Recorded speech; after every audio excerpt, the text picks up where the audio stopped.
Hello dear student, I am Dharmen, your SSC teacher from ज्ञान कुंज academy. आज हम Indian Iceland को देखेंगे। यानी कि आप अच्छे से जानते हो कि फिजिकल फीचर्स का जो है इम्पोर्टेंट पार्ट होता है। यानी कि भारत के भौतिक प्रदेशों में एक हिस्सा है इंडियन आइसलैंड का। इंडियन आइसलैंड यानी कि किसी भी देश के लिए आइसलैंड का बहुत इम्पोर्टेंट होता है, क्योंकि वो उसको टूरिस्ट प्लेस के रूप में रिप्रेजेंट करते हैं, कल्चरल वेन्यू के रूप में रिप्रेजेंट करते हैं। यानी कि तमाम तरह से रेवेन्यू के, टैक्सेशन के बहुत सारे क्या है सोर्स होते हैं, और साथ ही सुंदरता की प्रतिमूर्ति भी होते हैं। आप इमेजिन कर सकते हो कि समुद्र के बीचों बीच जो जगह है कितना उसका जो नेचर होगा अच्छा होगा। अगर भारत के संदर्भ में बात की जाए तो इनकी जो संख्या है 1300 से ज़्यादा है। यानी कि एग्जैक्टली 1382, यानी कि 1382 है। आपको जानकर आश्चर्य होगा कि विश्व का सबसे बड़ा मुस्लिम आबादी वाला देश यानी कि इंडोनेशिया, वो द्वीपों पर ही स्थित है। और उसमें कितने द्वीप हैं? मोर देन 13,000, यानी कि 13,000 से ज़्यादा द्वीप है। सबसे ज़्यादा मुस्लिम पॉपुलेशन इंडोनेशिया के पास है, और विश्व का सबसे ज़्यादा चौथे नंबर का क्या है पॉपुलेशन भी इंडोनेशिया के पास है, और 13,000 से ज़्यादा इंडोनेशिया के पास द्वीप है। तो भारत इस मायने में लकी है कि भारत के पास भी बहुत सारे द्वीप हैं। 1382 में आधे लगभग 2 ग्रुप्स ऑफ आइलैंड्स में आ जाते हैं, अंडमान निकोबार आइसलैंड और लक्षद्वीप। अंडमान निकोबार आइसलैंड में 572, 572 और लक्षद्वीप में 36। लेकिन वर्तमान में देखा जाए करंट सिचुएशन में तो ग्लोबल वार्मिंग के कारण इस विश्व के जितने भी आइसलैंड हैं उनके अस्तित्व पर खतरा मंडरा रहा है। ग्लोबल वार्मिंग सिंपल लैंग्वेज में समझ सकते हो कि कार्बन का जब उत्सर्जन होता है तो उससे क्या होता है, टेम्परेचर जो होता है गर्म होने लगता है, तापमान जो होता है गर्म होने लगता है, जिसके कारण जो होता है ग्लोबल वार्मिंग होती है। और ग्लोबल वार्मिंग पर सबसे ज़्यादा जो पहला इफेक्ट पड़ता है वो आइसलैंड पर ही पड़ता है, क्योंकि वो समुद्र के बीचों बीच है। तो भारत के संदर्भ में इंडिया के रेफरेंस में आइसलैंड को देखते हैं, इंडिया के रेफरेंस में आइसलैंड को देखते हैं।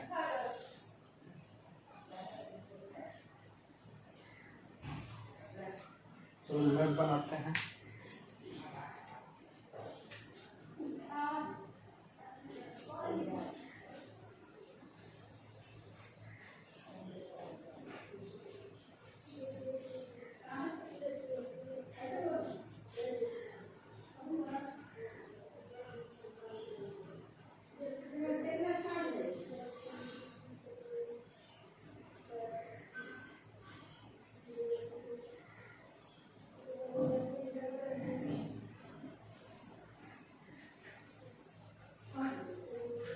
इंडिया का मैप बन गया,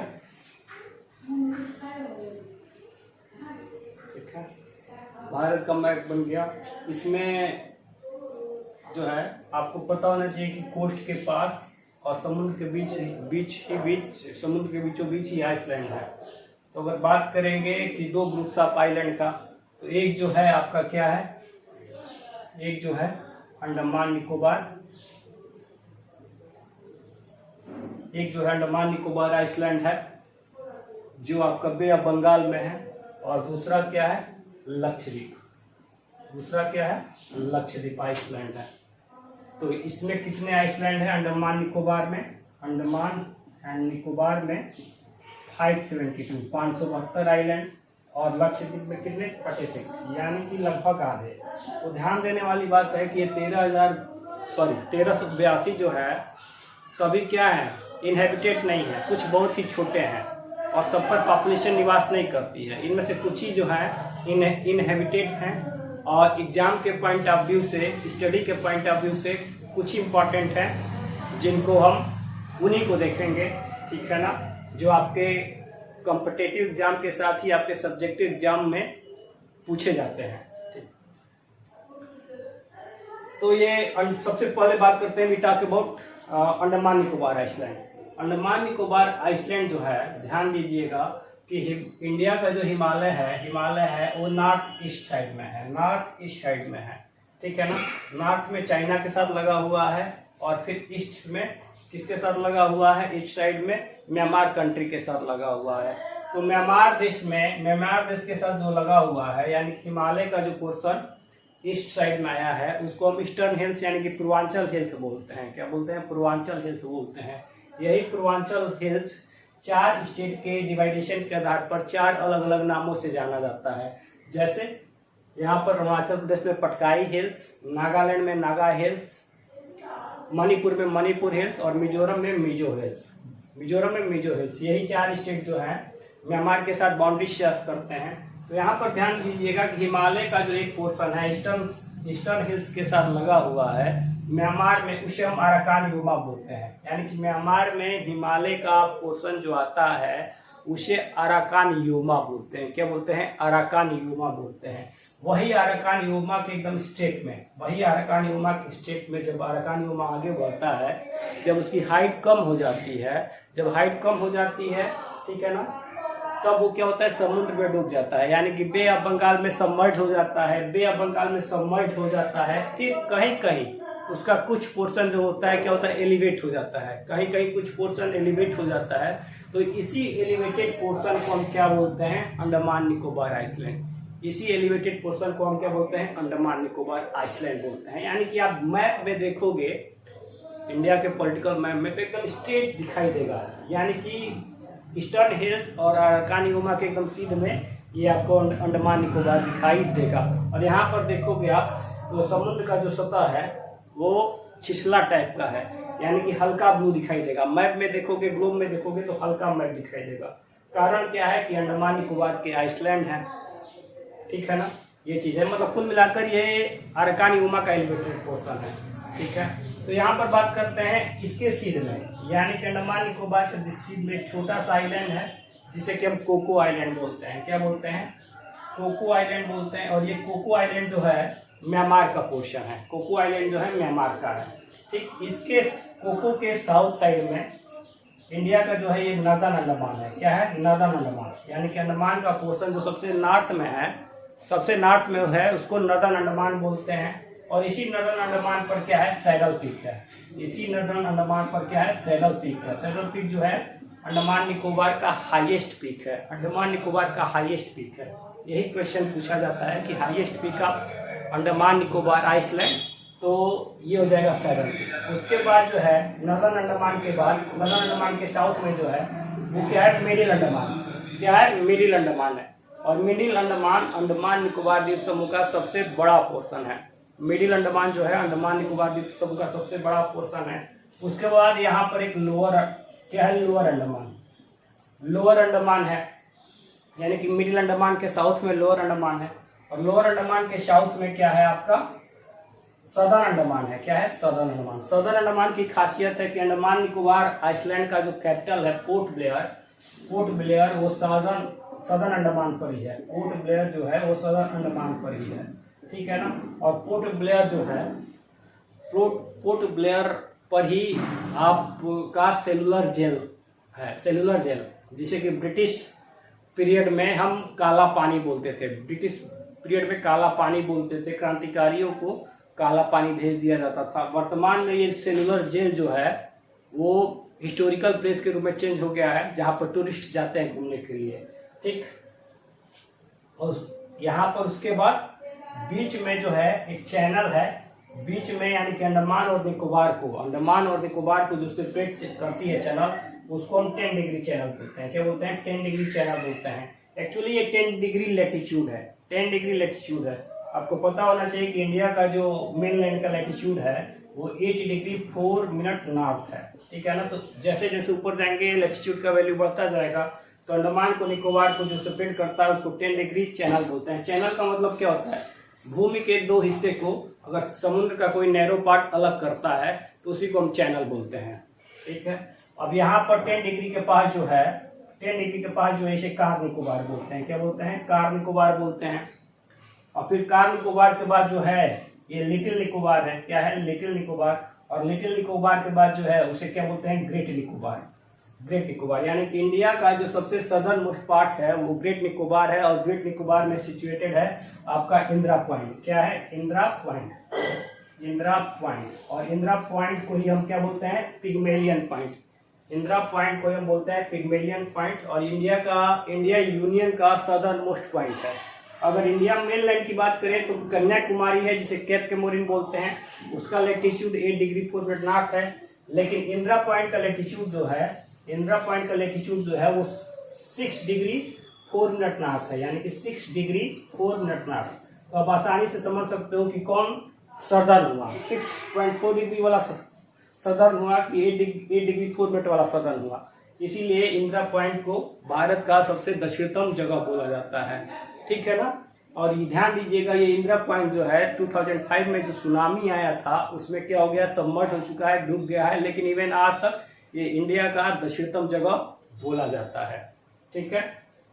तो ये अंडमान निकोबार का पोर्शन हो गया। इसके अलावा ध्यान दीजिएगा, यही अंडमान पोर्शन में, ठीक है ना, यानी कि मिडिल अंडमान और लोअर अंडमान के साइड में 2 छोटे छोटे आइलैंड है। एक का नाम है बैरन आइलैंड, एक का नाम है बैरन आइलैंड और एक का नागकोंडम। बैरन आइलैंड और नागकोंडम ये जो दोनों है वाल्केनो टाइप के आइलैंड है। और उसमें से जो बैरन आइलैंड है एक्टिव वाल्केनो है, यानी कि इंडिया का एकमात्र वाल्केनो ज्वालामुखी जो एक्टिव वाल्केनो है। यानी कि इसमें से कभी कभी क्या होता है, हमेशा उद्गार निकलता रहता है, यानी कि मैग्मा निकलता रहता है। क्या निकलता रहता है? मैग्मा निकलता रहता है। अगर वाल्केनो की बात की जाए तो ध्यान दो, ऐसे होता है इसका स्ट्रक्चर, ठीक है ना। और यहाँ से क्या निकलता रहता है? मैग्मा निकलता रहता है, ऐसे ऐसे लावा, यानी कि आग बोल सकते हो। ठीक है ना? वही मैग्मा जब ठंडा होता है तो बेसाल्ट हो जाता है। ये सारी चीज है। तो बैरन यही है। और अंडमान पोर्शन पर ही एक सेंट्रलीज क्या है? आइलैंड है जिस पर सेंट्रलीज शेड्यूल ट्राइब रहते हैं। मैंने कहा था कि जो आइलैंड है कल्चरल वेन्यू है, सांस्कृतिक वेन्यू है। क्यों सांस्कृतिक वेन्यू है? क्योंकि यहीं पर शेड्यूल ट्राइब रहते हैं, आदिवासी जनजाति रहती है जो बहुत समय से वहीं पर रहते आए हैं। ठीक है ना? इसीलिए क्या है? कल्चरल वैल्यू भी है। ठीक है? सेंटिनलीज शेड्यूल ट्राइब कहाँ रहती है? तो अंडमान पर रहती है। इसके अलावा जो अंडमान निकोबार है इसका 86% जो है फॉरेस्टेड है, यानी कि जंगल ही जंगल है। ठीक है ना? यानी कि यहाँ पर फ्लोरा और फौना काफी पाए जाते हैं। यही कारण है कि एमपी के बाद सबसे ज्यादा जो नेशनल पार्क है वो अंडमान निकोबार में ही है। Okay, I hope Andaman Nicobar आपको सॉर्ट आउट हो गया होगा। अब उसके बाद लक्षद्वीप की बात करते हैं। लक्षद्वीप जो है अरबियन सी में है। लक्षद्वीप जो अरबियन सी में है और इसमें 36 आइलैंड है। कितना आइलैंड है? 36 आइलैंड है। इसमें भी सारे हैबिटेट नहीं है, ठीक है ना। इसमें जो है क्या बोलते हैं कि एंड्रोथ है, ठीक है ना। फिर मिनिकॉय है, ये मिनिकॉय है, ठीक है ना। और इसी में पिट्टी आइलैंड है, पिट्टी आइलैंड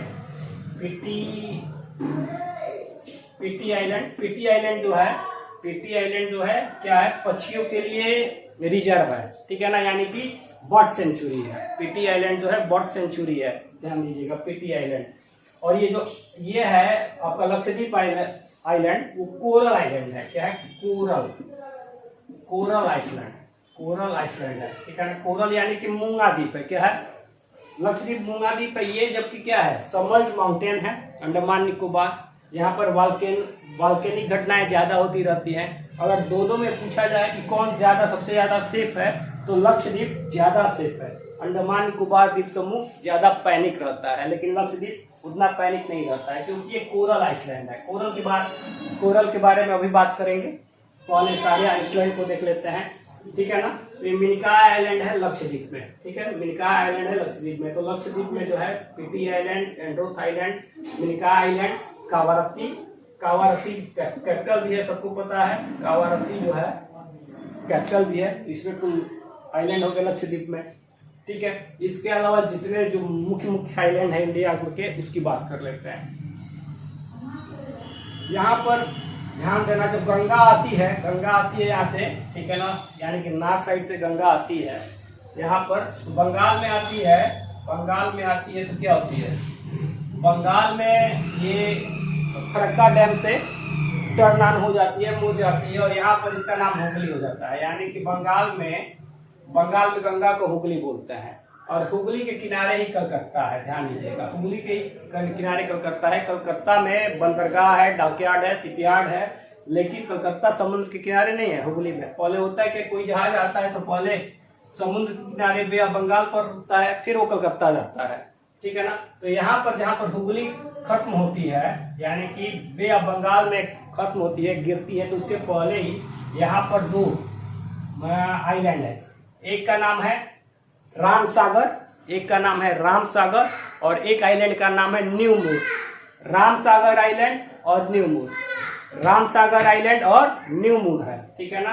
राम सागर का नाम सभी लोग सुने होंगे, जो एक्चुअली जो यात्रा करते रहते हैं, तीर्थ यात्रा करते रहते हैं, तो सबसे एंड में राम सागर की यात्रा करते हैं, क्योंकि ये गंगा का एंडिंग पोजीशन है। राम सागर और न्यू मूर, राम सागर और न्यू मूर ये आपके कहाँ है, बंगाल में है, हुगली के मुहाने पर है। ये 2 आइलैंड हैं। उसके बाद बात करते हैं उड़ीसा में बात करते हैं भद्रक जिले में चांदीपुर में व्हीलर आइलैंड है। क्या है, wheeler island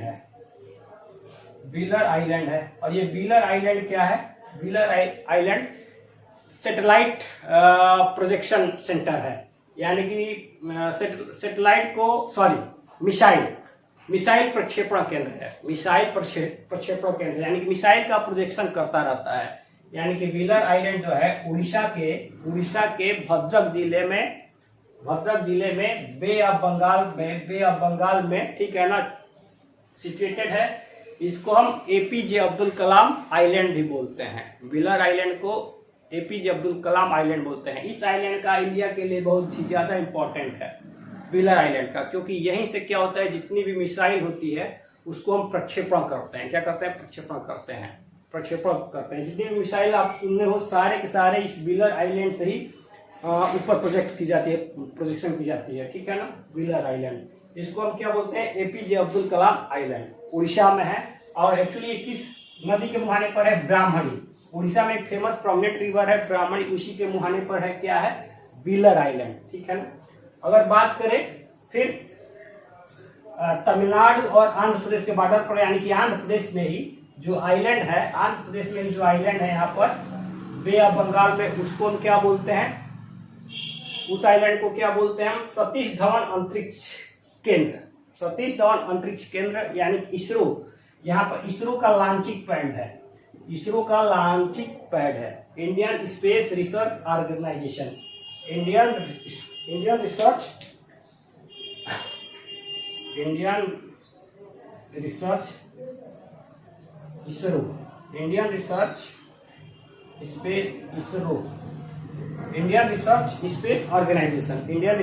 space organisation, ISRO का क्या है, यहाँ पर सैटेलाइट पैड है।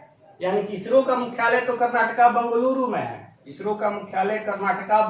में है, लेकिन यहाँ पर लॉन्चिंग पैड है। यानी कि जितने भी सैटेलाइट हैं उसको क्या किया जाता है, प्रोजेक्ट किया जाता है ऊपर की तरफ, यहीं से इसरो के लॉन्चिंग पैड से, जो आपका कहाँ है, आपका आंध्र प्रदेश में है, ठीक है ना। इसको सतीश धवन अंतरिक्ष केंद्र भी बोलते हैं, और ये आंध्र प्रदेश में है। इसरो का प्रक्षेपण का जितने भी सैटेलाइट होते हैं इंडिया में, यहीं से प्रक्षेपित किए जाते हैं। किससे, PSLV, आपने PSLV और GSLV का नाम सुना होगा, यानी कि इंजन है जिसे प्रक्षेपित किया जाता है सैटेलाइट को। पोलर सैटेलाइट लॉन्च व्हीकल, जियो सैटेलाइट लॉन्च व्हीकल, ठीक है ना, यहीं से किया जाता है इसको से। तो ये भी बहुत इंडिया का इम्पोर्टेंट है। इसके बाद बात करते हैं, ठीक है ना, ये देखो ध्यान से,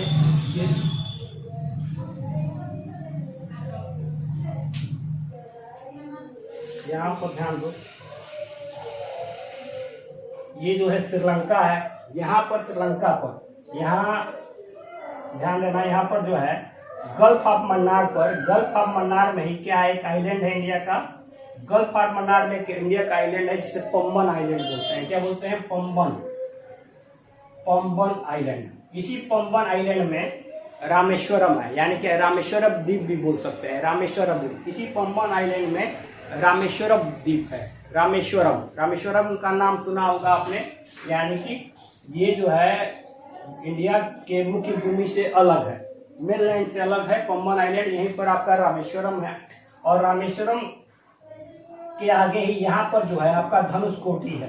क्या है? धनुषकोटी है। और इसी धनुषकोटी के आगे जो है आपका एडम ब्रिज है। ध्यान दीजिएगा, भारत और श्रीलंका को जोड़ने वाला जो ब्रिज है एडम ब्रिज, जिसे कि राम सेतु बोला जाता है। क्या बोला जाता है? राम सेतु बोला जाता है। ठीक है ना। वो किससे जुड़ा हुआ है? श्रीलंका के तलैया मनार से। यहाँ पर श्रीलंका का तलैया मनार आइलैंड है, उससे जुड़ा हुआ है।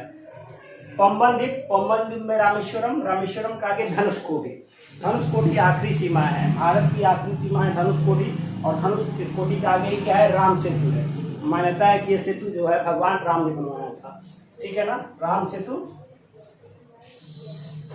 है जो श्रीलंका से जोड़ता है। ठीक है ना। इसके बाद जो है आइलैंड की बात करें, ठीक है, तो यहाँ पर गुजरात के पास ही अरबियन सी में क्या है? आलिया बेट आइलैंड है। क्या है? आलिया बेट आइलैंड है। आलिया बेट आइलैंड ये क्या है? पेट्रोलियम के लिए फेमस है। आलिया बेट में पेट्रोलियम का बहुत ही ज्यादा सोर्स मिला हुआ है। इवन अभी बहुत ज्यादा यूटिलाइज नहीं हुआ है, लेकिन आलिया बेट में मिला हुआ है। यहीं पर मुंबई के पास एक फेमस आइलैंड है अरबियन सी में, कुछ दूरी पर, उसको एलिफेंटा बोलते हैं। क्या बोलते हैं? एलिफेंटा आइलैंड। आपने एलिफेंटा कैव के बारे में सुना होगा। एलिफेंटा की गुफा है, चूंकि यहाँ पर एक बड़े से हाथी को गुफा को काट कर बनाया गया, इसीलिए इसका नाम क्या है? एलिफेंटा कैव है।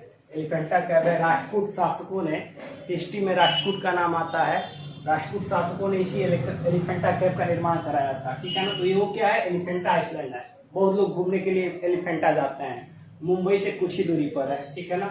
इसके अलावा मुंबई का जो सिचुएशन है, ध्यान दीजिए, मुंबई का जो महानगर है मुंबई का महानगर, यानी कि बम्बई जो है, और थाने का नाम सुना होगा, बम्बई का नाम सुना होगा। एक्चुअली उनका जो पोजीशन है वो आइसलैंड टाइप में है, और वो जिस आइसलैंड पर है बम्बई, मुंबई का महानगर बम्बई, ठीक है, और थाने वो किस पर है? सालसेट आइलैंड पर है। किस पर है? सालसेट आइलैंड पर है। ठीक है ना। बम्बई और थाने, मुंबई नहीं, बम्बई और थाने। ठीक है ना। सालसेट आइलैंड पर है। ठीक, सालसेट आइलैंड पर है। तो इंडिया के जो है ये फेमस आइलैंड है। टोटल जो है 1382 है। सभी इंपॉर्टेंट नहीं है, सभी हैबिटेट भी नहीं है, कुछ बहुत ही छोटे हैं, कुछ क्या बहुत ही छोटे छोटे हैं, जिन पर जो स्टडी के पॉइंट ऑफ व्यू से इम्पॉर्टेंट नहीं है। तो ये हो गया आइलैंड के बारे में। कोरल के बारे में बता देते हैं कि कोरल आइलैंड होता क्या है। कोरल यानी कि प्रवाल यानी कि मूंगा द्वीप। ठीक है। मूंगा क्या होता है कि बहुत ही छोटे छोटे एनिमल्स होते हैं, बहुत ही यानी कि सेंटीमीटर में 1 या 2 सेंटीमीटर छोटे छोटे एनिमल होते हैं, जो क्या रहते हैं? एक प्रकार के खोल में रहते हैं। और ये जो खोल बना होता है कैल्शियम कार्बोनेट का, CaCO3 कैल्शियम कार्बोनेट का खोल बना होता है। कैल्शियम कार्बोनेट पत्थर ही मानो, जो बहुत ही मजबूत होता है। क्या होता है? बहुत ही मजबूत होता है। ठीक है ना। तो उसके खोल में रहते हैं, और एक कोरल अपने लिए नया घर बनाता है। ध्यान दीजिएगा। ठीक है ना। यानी कि एक कोरल जो अपना लाइफ स्पेन व्यतीत करता है एक नए घर में, कैल्शियम कार्बोनेट के घर में व्यतीत करता है, और उसमें पुराना कोई कोरल आकर नहीं रहता है। जैसे हम क्या करते हैं, अपने दादा के घर में रहते हैं, पापा के घर में रहते हैं, फिर हमारा बच्चा भी होगा, घर भी रहेगा, लेकिन ऐसा नहीं है। कोरल अपने लिए एक नया घर बनाता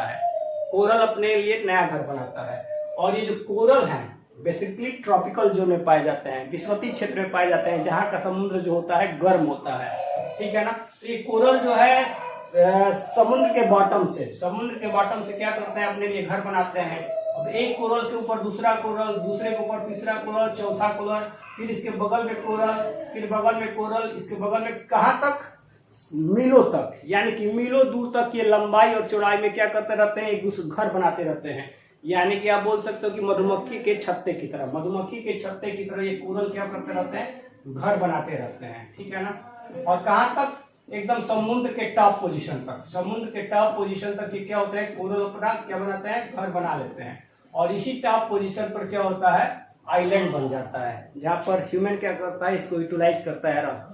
तो ये इसी प्रकार का कोरल आइलैंड है। ऑस्ट्रेलिया में आपने ग्रेट बैरियर रीफ का नाम सुना होगा, वो भी ट्रॉपिकल जोन में पड़ता है, यानी कि गर्म क्षेत्रों में, वो भी कोरल आइसलैंड है। क्या है, कोरल आइसलैंड। ये कोरल आइसलैंड जो होते हैं बहुत ही खूबसूरत टाइप के होते हैं, क्योंकि यहाँ पर ये जो नर्सरी का काम करते हैं, एक कोरल के बीच में दूसरा कोरल जब बनाता है तो कुछ स्पेस मिल जाता है, और इसी स्पेस में छोटी छोटी मछलियाँ रहती हैं, तीन छोटी छोटी मछलियाँ रहती हैं। जब भी बड़ी मछली खाने के लिए आती है तो इसको ये छोटी मछलियाँ इसमें चली जाती हैं, ठीक है ना। यानी कि यहाँ का पानी जो होता है काफी स्वच्छ होता है इस कोरल आइलैंड का, ठीक है। तो समझ पाया होगा कि ये जो लक्षद्वीप है, मूंगा आइलैंड है, प्रवाल द्वीप है। आई होप सबको समझ में आया होगा। फिर मिलेंगे एक नए वीडियो के साथ, एक नए टॉपिक के साथ। जितने भी लोग हैं सभी लोग इसको देखें, शेयर करें, सब्सक्राइब करें। धन्यवाद, थैंक यू।